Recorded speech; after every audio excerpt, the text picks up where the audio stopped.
Michael Servetus' work penned in 1553, The Restoration of Christianity, was translated into English in 2007 and published by Edwin Mallon Press. All unbound copies of this work went up in smoke with Servetus when he was burned at the stake on October 27, 1553. Today only the National Library of Austria in Vienna, Bibliothèque Nationale in Paris, and the University of Edinburgh possess the only surviving copies of the original publication. In this work, Servetus refutes some of the basic dogmas of the institutionalized Church, Roman Catholic, at the time. He refuted the concept of the Trinity, denied the legitimacy of baptizing children, and wrote about the abuses in the Roman Catholic Church, which he called the Antichrist. The theology of Servetus is thoroughly Christocentric, but at the same time it shook European Christianity. He emphatically and creatively denied the idea that the Word is a second person distinct from the Father. There is some debate over his views, but in Book 1 regarding Jesus Christ the human being and his false representation, Servetus clearly states, Jesus himself, the human being, is the gate and the path, from which I shall with good reason take my starting point, since the case will be presented concerning him, and in order that I may refute the Trinitarians, who, by making their approach towards an understanding of the Word without this sort of basis, are diverted towards some other son and thereby abandon the true Son of God to oblivion. I shall endeavor to restore to their memory who that true Son was.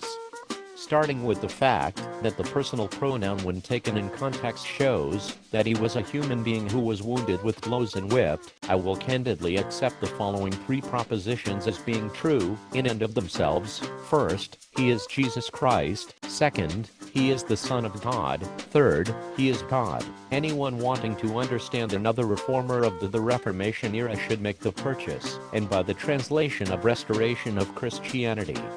There are companion works as well that are also available. We should seek to know this man and his writings. Calvinism has grown and developed, much like the Trinity itself, over the course of time. Calvinism developed around the 16th by the writings of John Calvin, and primarily his work Institutes of the Christian Religion. My purpose is to introduce you to Servetus and his connection with John Calvin, the other notorious reformer.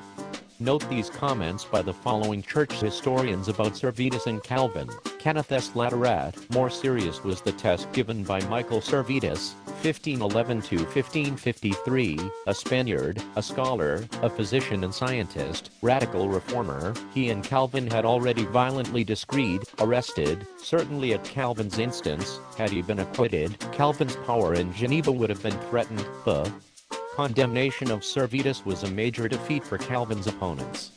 Henceforward his position in Geneva was not to be seriously contested.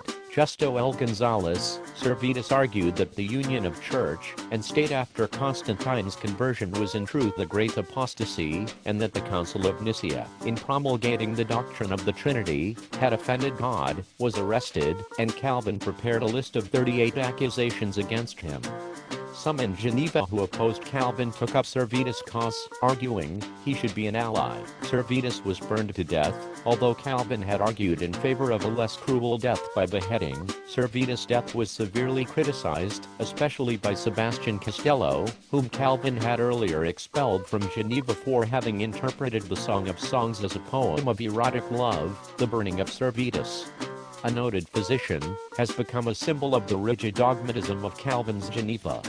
Undoubtedly, there are grounds for harsh judgment, particularly on Calvin's role in them. Protestant and Catholics were acting in similar fashion against those whom they considered heretics. After Servetus' execution, Calvin's authority in Geneva had no rival. Williston Walker. Calvin was holding his power with difficulty when in February 1553, the elections, which for some years has been fairly balanced, turned decidedly in favor of his opponents.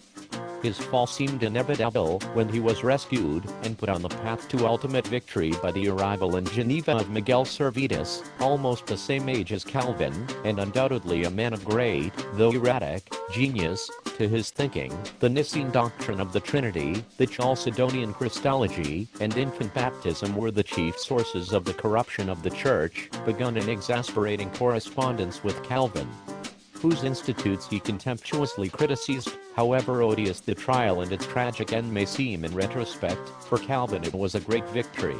Roger E. Olson, Calvin's Geneva was to be a godly city, a theocratic republic that modeled on earth God's kingdom in heaven. At least that was Calvin's ideal and goal for Geneva.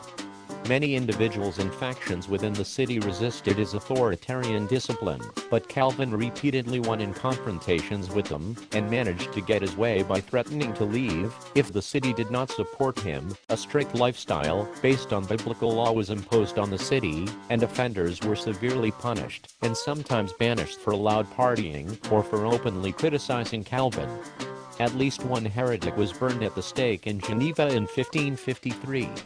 Michael Servetus had been warned to stay away from the city by Calvin himself, but he had dared to come and sit in the church, listening to Calvin preach.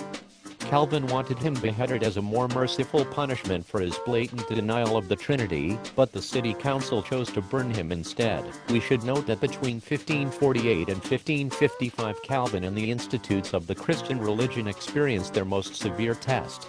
Servetus, who was quite the scholar and reformer, highly criticized Calvin's institutes. There are many things in his writings that have not been touched by the Reformation so-called, or even Calvin himself. In fact, if Servetus was not killed, it is likely that John Calvin would have lost power and influence in Geneva. He had literally created a godly city based upon biblical law and was severely enforced. C. Olson, the early Christian writer Tertullian, once said, "The blood of martyrs is the seed of the church." That takes on a strange irony in the case of Michael Servetus, since by the mid-1500s the question of how blood flows through the body was becoming a puzzle. For several hundred years we had believed what the Roman doctor Galen told us, but the works of Servetus help shed new light. One does well to distinguish between the Reformation and Calvinism, though, since Calvin did not fully agree with Luther, the very one who had begun the initial reform. There were various forms of Reformation emerging all over European Christianity. Calvin would present his own rigid dogmatism. See Gonzalez. Geneva and the Reformation period may have been a lot different if Calvin had not been able to retain power in these critical moments. Historians note that Servetus demanded Calvin be driven out of town. Calvin, although seen as being merciful, requested Servetus only be beheaded. This could just be a faint attempt at mercy, since Calvin knew the laws better than anyone. Calvin knew that Servetus had already avoided the Inquisition once, but would not be able to do so again. He would be punished by the Inquisition, as before, and under the Justinian Code, which therefore demanded he be burned at the stake. This was done on October 27, 1553. Calvin had purged his godly city and humanity of a scholar, scientist, and reformer that was brutally killed by the flames of the Inquisition in Calvin's brand of reform.